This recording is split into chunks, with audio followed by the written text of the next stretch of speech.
Bonjour chers frères et sœurs, je vous salue, vous qui aimez l'histoire. Aujourd'hui, je voudrais faire 2 vidéos coup sur coup. Quand l'inspiration est là, il ne faut pas la remettre à demain. Voilà. Les Baoulés, mes frères, notamment les Baoulés à Sabou, qui étaient donc des Ashantis, les membres de la Confédération Ashanti. Pourquoi est-ce que leurs ancêtres ont refusé que le choix quant à la succession d'Osei Tutu, le premier fondateur, enfin le fondateur de la Confédération Ashanti, donc premier Assantégène et donc premier roi des Ashanti. Pourquoi est-ce qu'après le décès de ces derniers, les futurs Baoulés à Sabou, donc qui étaient des Ashanti, pourquoi est-ce qu'ils ont refusé que le choix se porte sur Opoku Ware? Opoku Ware qui a été le deuxième roi de la Confédération Ashanti. Pourquoi? Parce que c'est une question que les gens ne se posent pas.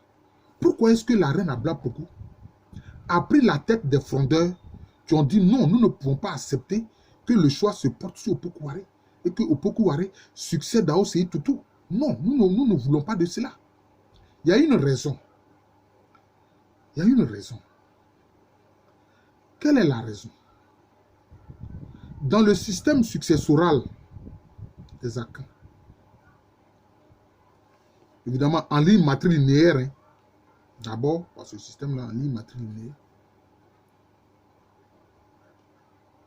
ce sont les frères en ligne matrilinéaire qui héritent les uns des autres. Voilà. Ce sont les nuans, aux nuans. Ce sont les frères, ce sont les nuans, les frères. En Agnan, on dit Anyama. Ce sont les frères en ligne matrilinéaire qui héritent les uns les autres. Donc, en principe, selon cette règle, cette coutume, quand Osei Tutu est décédé, c'est un de ses frères en ligne maternelle, mais ça peut être en fait son cousin utérin. Bon, les Français, les Occidentaux, les Européens, les Caucasiens, les descendants de l'homme de Cro-Magnon, et ils parlent de cousin. Mais ici, je vous dis que c'est en ligne matrilinéaire. Donc, c'est un nuant d'Osei Tutu en principe qui devait être choisi pour lui succéder. Et quand la génération des nuances, c'est-à-dire la génération des frères en ligne utérine, pardon, s'épuise, alors on passe à la génération des neveux utérins. C'est ça la règle. C'est ça la coutume. Vous comprenez? Donc si il n'y avait plus de frères en ligne utérine ou de cousins en ligne utérine, si vous voulez, pour succéder à Osei Tutu, on devait passer maintenant à la lignée des neveux en ligne utérine. En langue tui, le neveu est appelé Wafassier. L'oncle est appelé, l'oncle en ligne utérine est appelé Wafa. Et le neveu en ligne utérine ou en ligne maternelle est appelé Wafassier. Donc c'est un Wafassier, donc un neveu en ligne utérine quand il n'y a pas de frère qui devait succéder à Osei Tutu. C'est ça la règle. Mais curieusement, qu'est-ce qui s'est passé concernant la succession d'Osei Tutu? Quand Osei Tutu est décédé, des suites de la bataille qu'il livrait contre les Achem, notamment le royaume Achem, Aboakwa et Achem Kotoko, et que son corps a été emporté par le fleuve Bra, on n'a pas retrouvé son corps, le conseil du trône va choisir un petit-fils d'Osei Tutu, bien sûr en ligne maternelle, c'est-à-dire un fils de sa nièce en ligne maternelle. Vous voyez? Donc, ils ont ignoré la première règle, celle qui veut que ce sont les nuans, les frères en ligne utérine, ou si vous voulez, cousins en ligne utérine, qui héritent. La deuxième règle qui veut que ce soit les neveux en ligne utérine qui ensuite héritent. Mais ils sont venus directement au petit-fils en ligne utérine.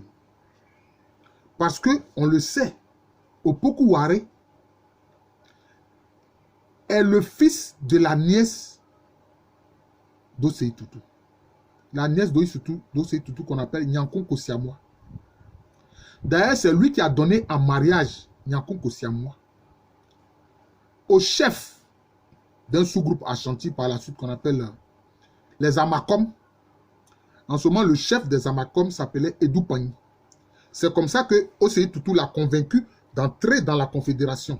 Quand il est entré dans la confédération, eh bien, il lui a donné sa propre nièce, Nyankunko Siamois, en mariage. Et de ce mariage-là est né Opoku-Ware. Mais quand Osei Tutu vivait, les gens avaient constaté qu'il avait une grande affection pour son petit-fils Opoku-Ware. Il avait une grande affection pour cet enfant-là. Ça, les gens avaient remarqué cela. Ah, mais vraiment, la Santérine, Osei Tutu, il aime vraiment son petit-fils Opoku-Ware. Alors peut-être c'est ce constat-là. Mais il y a aussi le fait que, sans doute,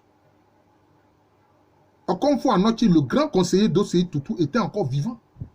Et comme lui, c'est un grand mystique, un grand connaisseur de l'univers invisible, sans doute qu'il a dû, ça c'est une hypothèse que j'aimais, il a dû influencer le choix qui s'est porté sur Opoku-Ware. Il a dû influencer ce choix-là. Peut-être il a consulté, comme on dit, les oracles, etc. Et il a dit que celui qui ferait un bon successeur à Osei Tutu, c'était son petit-fils, le fils de sa nièce en ligne utérine, c'est-à-dire Opoku-Ware. Et c'est ce que les futurs Baoulé Assabou, qui étaient des Ashanti, n'ont pas accepté. Ils n'ont pas accepté que les règles soient violées. Ils n'ont pas accepté que les règles soient violées, parce que dans le cas d'espèce, les règles ont été violées. On est passé directement au petit-fils. Au petit-fils. Oui. Le petit-fils que les amis appellent Anoma. Anoma. C'est cela, Anoma. Oui, c'est cela. C'est pour ça que les futurs Baoulé Assabou ont dit non. Nous refusons que la règle soit violée. Nous refusons que la coutume ne soit pas respectée dans le cas d'espèce. Et que ce soit Opoku-Ware, qui est petit-fils d'Osei Tutu, qui accède au trône d'or des Ashanti et qui devienne Asantehene. Et c'est comme ça que la reine Abla Poku, qui a pris la tête donc des frondeurs, de ceux qui voulaient que les coutumes soient respectées, c'est comme ça qu'ils ont quitté l'Ashanti. Ils sont venus se réfugier d'abord dans un premier temps à Naouin et Broussa, où ils ont un peu abandonné la langue Ashanti, qu'ils comprenaient bien sûr, pour parler le Baoulé, qui est une variante de la langue Agni, parce que le Baoulé et l'Agni, il y a intercompréhension, c'est la même langue. Et puis ensuite, quand les Ashanti, d'ailleurs le même Opoku-Ware, quand il va venir attaquer massivement en 1721 les Broussa, ou bien les Agni et puis les futurs Baoulé Assabou vont quitter les Broussa, qu'on appelle aussi Laouine, pour venir dans l'actuelle Côte d'Ivoire. Voilà. Donc, on voit bien que les ancêtres des Baoulé Assabou ont tenu à ce que les règles, la coutume, soient respectées. Voilà. Ils ont tenu à cela. Et c'est ainsi qu'ils se sont retrouvés dans l'actuelle Côte d'Ivoire. J'ai voulu donc éclairer mes frères Baoulé, mais tous ceux aussi qui s'intéressent à l'histoire de l'Afrique qui est tellement riche. Nonobstant les... Je peux dire, comment je peux dire ça? La paranoïa de Nicolas Sarkozy. Et c'est comme ça que les futurs Baoulé Assabou sont venus. Donc je voulais dire les raisons pour lesquelles ils ont refusé que le choix se porte sur Opoku-Ware. Et ils sont venus finalement dans l'actuelle Côte d'Ivoire. Ils ont migré finalement, ils sont arrivés dans l'actuelle Côte d'Ivoire. Donc c'est pourquoi c'est le but de cette vidéo, c'est de dire pourquoi est-ce que les futurs Baoulé Assabou ont refusé que le choix se porte sur Opoku-Ware pour être deuxième Asantehene, deuxième roi des Ashanti. Je vous remercie. Je suis le professeur Alou Kwame René, professeur titulaire d'histoire à l'université Félix Houphouët-Boigny, l'université qui est à Abidjan. C'est dans le quartier de Cocody. Abidjan est une ville de la Côte d'Ivoire, un pays situé en Afrique de l'Ouest. Merci encore et bonne journée à tous.